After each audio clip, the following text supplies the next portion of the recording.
I've also never either been in a movie or, I think, witnessed a movie that has so much packed into it in terms of emotion, in terms of um, just life experiences, you know, that takes place in two continents, that takes place in two completely different cultures. Almost, it's two. We're shooting almost two different movies, and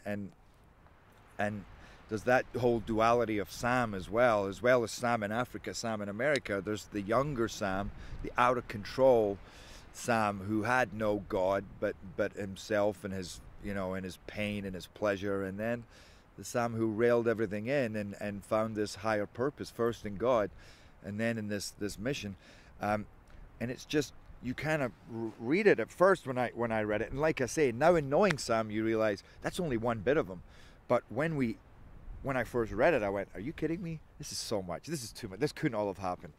And then you speak to him, and you realize that, yeah, this and much more.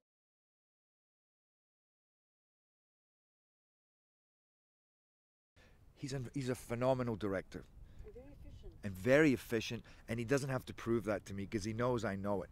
So he doesn't have to be scared of my ideas. He knows I'm only here. It's not about me. My ideas are never about me. My ideas are about the movie. I care about making this a great movie because I don't care about me looking good in a scene that's therefore going to suffer. What's the point in that? You know, or a movie that's going to suffer. I read this story and I went, what a great story, what a great role, and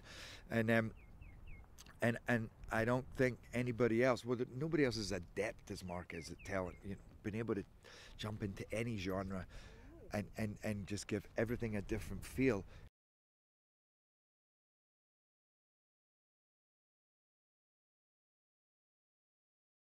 I've spent quite a lot of time with Sam. I mean, we went to visit him and um, stayed with him in Pennsylvania, you know, and went around with him and watched him preach in his church. And I probably have about 40 hours of conversation where I would just always have Sam on in the background, as much to listen to how he talked, how he expressed himself, um, and as much to hear his stories.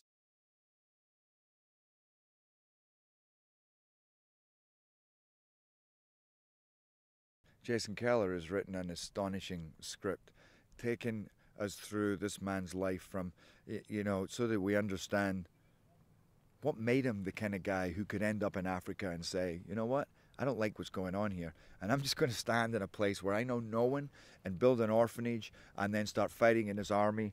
What he does is so astonishing, and to cover his moments before that, his time with his family, to see the pressure on his family, to see the friendships he makes in Africa, the friendships he makes with the children, the building of the orphanage, the attacks, you cover so much